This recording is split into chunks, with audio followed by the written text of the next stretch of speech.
সুপ্রিয় শিক্ষার্থীগণ, আজকে আমি যে বিষয়টা তোমাদের আলোচনা করতে যাচ্ছি সেটা হলো বাফার দ্রবণ। বাফার দ্রবণ বাফার দ্রবণ বাফার দ্রবণ বা বাফার সলিউশন। এই বাফার সলিউশন হল এমন একটি সলিউশন বা দ্রবণ যে দ্রবণে সামান্যতম অ্যাসিড বা বেজ বা হাইড্রোজেন আয়ন ও হাইড্রোক্সাইড আয়ন যোগ করলেও পিএইচের মান পরিবর্তন হয় না। তার পিএইচের মান পরিবর্তন হয় না কেন? বলা হচ্ছে বাফার দ্রবণ, যে দ্রবণে বাফার প্রতিষ্ঠিত হয় সেই দ্রবণে অ্যাসিড ক্ষার প্রশমনে একটা সুপ্ত ক্ষমতা থাকে, যে সুপ্ত ক্ষমতা পিএইচের মানকে স্থির রাখে, অর্থাৎ পরিবর্তন হতে দেয় না। সেই দ্রবণ হলো বাফার দ্রবণ। উদাহরণস্বরূপ যদি আমরা 1 লিটার পানিতে 1 লিটার পিওর পানি আমরা নিই, এই পানিতে যদি আমরা হাইড্রোজেন আয়ন যোগ করি অর্থাৎ অ্যাসিড যোগ করি, তাহলে হাইড্রোজেন আয়নের পরিমাণ বৃদ্ধি পাবে এবং পিএইচের মান তখন কমে যাবে। আবার যদি এই দ্রবণে যদি আমরা ওএইচ যোগ করি, তাহলে ওএইচের মান বৃদ্ধি পাবে। ওএইচের মান বৃদ্ধি মানে ক্ষারকত্ব বৃদ্ধি পাবে। ক্ষারকত্ব বৃদ্ধি পাবে মানে পিএইচের মান আরও বৃদ্ধি পাবে। কেননা হাইড্রোজেন আয়নের ঘনমাত্রা আর হাইড্রোক্সাইড আয়নের ঘনমাত্রা দুটাই গুণ করলে পানির আয়নিক গুণফল পাওয়া যায়, অর্থাৎ পানির আয়নিক গুণফল 10⁻⁴। যদি এর মান বৃদ্ধি পায়, আলটিমেটলি এর মান অবশ্যই কমবে। আবার এর মান যদি বৃদ্ধি পায়, তাহলে এর মান অবশ্যই কমে যাবে।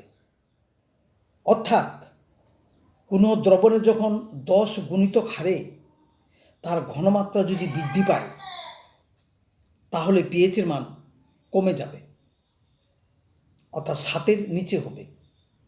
উদাহরণস্বরূপ 10⁻⁷, একে 10 গুণ যদি আবার বৃদ্ধি করা হয় 10⁻⁶, আবার 10 গুণ যদি বৃদ্ধি করা হয় 10⁻⁵, আবার 10 গুণ যদি বৃদ্ধি করা হয় 10⁻⁴, অনুরূপভাবে 10⁻⁻3, 10⁻², 10⁻1, 10⁻0, তখন পিএইচের মান হবে, এগুলো হলো হাইড্রোজেন আয়নের মোলার কনসেন্ট্রেশন। হাইড্রোজেন আয়নের মোলার কনসেন্ট্রেশন 10⁻0, 10⁻1, -2, -3, -4, -5, -6 and -7। তখন পিএইচের মান 0, 1, 2, 3, 4, 5, 6, 7, অর্থাৎ 10 গুণিতক হারে যখন তার ঘনমাত্রা বৃদ্ধি পাইল, পিএইচের মান তখন কমে গেল। অর্থাৎ হাইড্রোজেন আয়নের মান যখন বৃদ্ধি পাচ্ছে, তখন পিএইচের মান কমে যাচ্ছে। আবার পিওএইচ, যখন পিএইচের মান 0, তখন পিওএইচের মান 14। অনুরূপভাবে 13, 12, 11, 10, 9, 8 and 7। আবার যখন এই 10 গুণিতক হারে কমতে থাকে, অর্থাৎ 10 ভিত্তিক সংখ্যা যখন এর ঘনমাত্রা কমতে থাকে, তখন পিএইচের মান বৃদ্ধি পায়। অর্থাৎ 10⁻⁸, 10⁻⁹, 10⁻10 ইত্যাদি, অর্থাৎ 10⁻14, তখন পিএইচের মান হবে 14। পিএইচের মান যখন এখানে 14, তখন পিওএইচের মান হলো 0। অর্থাৎ যে কথা আমি বলতে চাচ্ছি সেটা হলো, কোনো দ্রবণে ক্ষার বা অ্যাসিড যোগ করলে পিএইচের মান, সামান্যতম যোগ করলেও পিএইচের মান পরিবর্তন হয়। কিন্তু এমন একটা দ্রবণ তৈরি করব, তার ভিতরে এমন একটা সুপ্ত ক্ষমতা আছে যে ক্ষমতার জন্য পিএইচের মানকে স্থির রাখবে।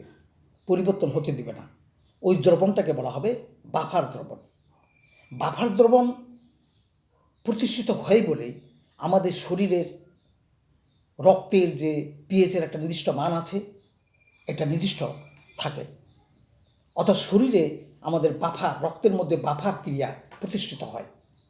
অনুরূপভাবে শরীরের বিভিন্ন জলীয় অংশগুলোর মধ্যেই একই ঘটনা থাকে। অর্থাৎ বাফার দ্রবণ নিয়ন্ত্রণ করে জমির উর্বরতা শক্তি বৃদ্ধি করা যাবে। কোন জমিতে গাছগাছরা কীরকম হবে কি হবে না, বা তার কী জন্য হবে না, এটা পিএইচের মান জেনে সেই উর্বরতা শক্তি নিয়ন্ত্রণ করা যাবে। অন্যভাবে ওষুধ শিল্পে এবং চিকিৎসকরা তার চিকিৎসা বিজ্ঞানে এই পিএইচের মান উপর তার চিকিৎসা হয়ে থাকে। অর্থাৎ প্রত্যেকটা সিস্টেমের মধ্যে বাফার প্রতিষ্ঠিত হওয়া জরুরি। এই হলো বাফার দ্রবণ। বাফার দ্রবণ কৃষিকাজে, শিল্পে, গবেষণাগারে, চিকিৎসা বিজ্ঞানে, ওষুধ শিল্পে, অর্থাৎ জীবনের বাস্তব জীবনের প্রতি ক্ষেত্রে এই বাফার দ্রবণ প্রতিষ্ঠিত হয় বলে তাদের কার্যকারিতা বৃদ্ধি পায়। যেমন শরীরের আমাদের বিভিন্ন ক্রিয়া, সব রাসায়নিক বিক্রিয়া নিয়ন্ত্রণ করে এনজাইম। আবার এনজাইম নিয়ন্ত্রণ করার জন্য নির্দিষ্ট পিএইচের মানের উপরে সে তার কার্যকারিতা থাকে। অর্থাৎ কার্বনিক এবং সোডিয়াম বাইকার্বনেটের মধ্যে বাফার ক্রিয়া প্রতিষ্ঠিত হয়। এই হলো বাফার দ্রবণের সম্পর্কে ধারণা। এখন এই বাফার দ্রবণ দুই ধরনের, অম্লীয় বাফার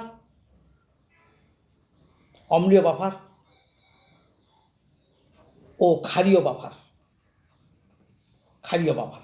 অম্লীয় বাফার হলো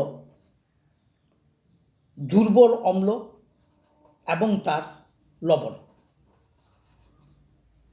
আবার ক্ষারীয় বাফার হলো দুর্বল ক্ষার, উইক ব্যাস, এবং তার লবণ। উদাহরণস্বরূপ বলা যায় অম্লীয় বাফারে যেমন অ্যাসিটিক অ্যাসিড, ইথানোয়িক অ্যাসিড বা অ্যাসিটিক অ্যাসিড দুর্বল অ্যাসিড, এবং এর লবণ সোডিয়াম অ্যাসিটেট। এই সোডিয়াম অ্যাসিটেট আসছে অ্যাসিড, দুর্বল অ্যাসিড এবং শক্তিশালী ক্ষারের বিক্রিয়ার মাধ্যমে। এ হলো এর জলীয় দ্রবণ, এটা হলো অম্লীয় বাফার। অনুরূপভাবে অম্লীয় বাফার আরও উদাহরণ দেওয়া যায়, যেমন কার্বনিক অ্যাসিড এবং সোডিয়াম বাইকার্বনেট। ওইরকম stearic acid, sodium stearate, boric acid, sodium borate ইত্যাদি। এগুলো সম্পূর্ণ হলো বাফার দ্রবণ। তাহলে বাফার দ্রবণে যে লবণটা তৈরি হবে সেটা শক্তিশালী ক্ষারের মাধ্যমে সেই লবণটা গঠন হবে। এছাড়াও দুর্বল অ্যাসিড, দুর্বল ক্ষারের জলীয় দ্রবণ বাফার দ্রবণ প্রতিষ্ঠিত হয়। এই পরবর্তী ব্যাপারে আমি বাফার দ্রবণ যখন প্রস্তুতি করবো সে সম্পর্কে বলবো। এবং ক্ষারীয় বাফার হলো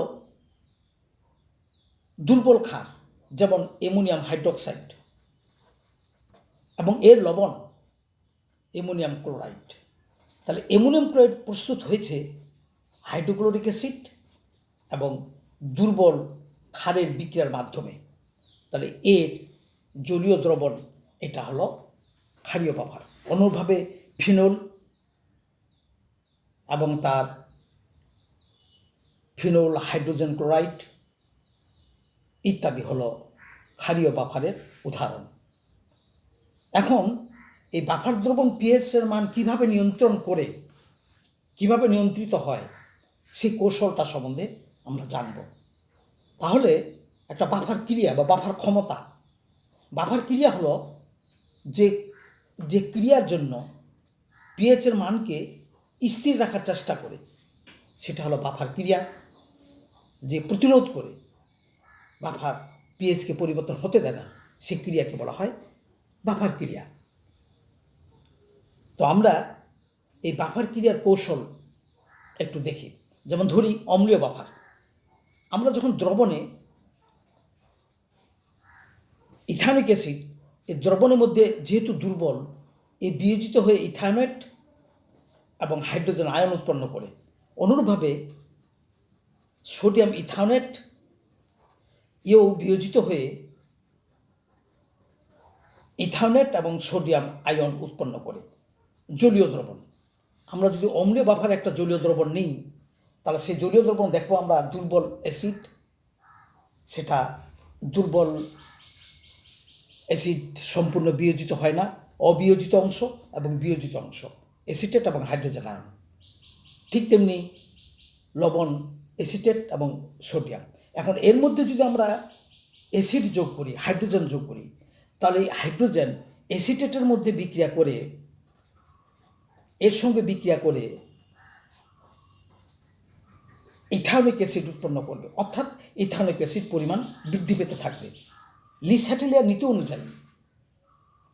নীতি অনুযায়ী যখন উৎপন্ন পদার্থের মধ্যে কোনো পদার্থ যোগ করা হবে, তখন বিক্রিয়াটি পশ্চাৎমুখী হবে।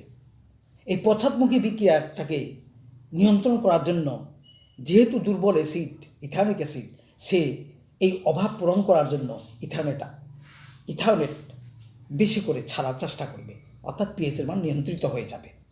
অপরদিকে যদি এর মধ্যে যে ক্ষার যোগ করা হয়, হাইড্রোক্সাইড যোগ করা হয়, সে হাইড্রোক্সাইড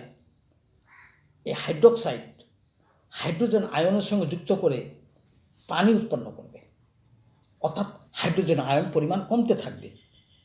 সেখানেও এই দুর্বল অ্যাসিড হওয়ার জন্য সে হাইড্রোজেন আয়ন পূরণ করার জন্য বিক্রিয়াটিকে সামনের দিকে আরও অগ্রসর হওয়ার চেষ্টা করবে। এ হলো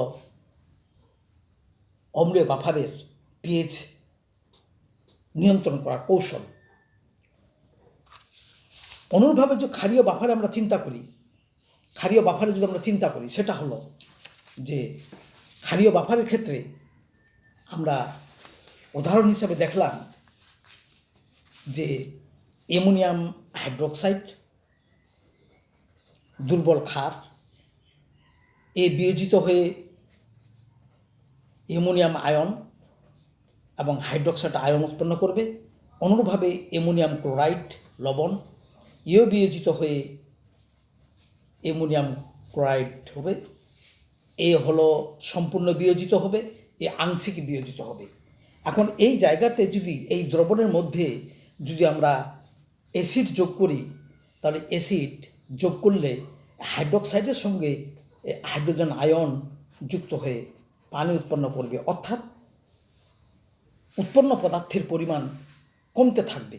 এই পরিমাণকে পূরণ করার জন্য লাসেটিলিয়ার নীতি অনুযায়ী বিক্রিয়ক পদার্থ অর্থাৎ অ্যামোনিয়াম হাইড্রোক্সাইড যেহেতু দুর্বল ক্ষার, তার বিক্রিয়াটির সামনের দিকে আরও অগ্রসর হবে, এটার পরিমাণ বৃদ্ধি পাবে, তখন সে বিক্রিয়াটি অভাব পূরণ করে সামনের দিকে বিক্রিয়াটি অগ্রসর হতে থাকবে। অনুরূপভাবে যদি আমরা হাইড্রোক্সাইড যোগ করি, যদি এখানে যদি হাইড্রোক্সাইড আমরা যোগ করি, এই হাইড্রোক্সাইডও সেই অ্যামোনিয়ার সঙ্গে যুক্ত করে অ্যামোনিয়াম হাইড্রোক্সাইড উৎপন্ন করবে এবং এর পরিমাণ সে কমে যাবে। সুতরাং অ্যামোনিয়াম হাইড্রোক্সাইড দুর্বল ক্ষার হওয়াতে ওর অভাব পূরণ করবে, সুতরাং পিএইচের মান পরিবর্তন হতে দিবে না। এটাই হলো বাফার দ্রবণের তার সুপ্ত ক্ষমতা, যে সুপ্ত ক্ষমতার জন্য পিএইচের মানকে স্থির রাখা চেষ্টা করবে, নিজেই পিএইচের মানকে স্থির রাখবে, অপরিবর্তিত রাখবে। এই হলো বাফার দ্রবণের ক্রিয়া কৌশল। এখন এর পরবর্তীতে আমরা বাফার ক্ষমতা এবং কিভাবে বাফার দ্রবণ তৈরি করা যাবে সে সম্পর্কে আলোচনা করব। তাহলে আজকে আমরা বাফার দ্রবণ কী, বাফার দ্রবণের ক্রিয়া, বাফার দ্রবণের কৌশল ইত্যাদি সম্পর্কে আলোচনা করলাম। পরবর্তীতে আমরা এই বাফার দ্রবণ থেকে অর্থাৎ দুর্বল অ্যাসিড ক্ষার থেকে কিভাবে আমরা এই অ্যাসিড ক্ষার মিশ্রণ দ্রবণ থেকে হ্যান্ডারসন সমীকরণ কাজে কীভাবে পিএইচ নির্ণয় করতে পারবো সে সম্পর্কে আলোচনা করব এবং বাফার দ্রবণ প্রস্তুতির ব্যাপারগুলো আলোচনা করব। ধন্যবাদ।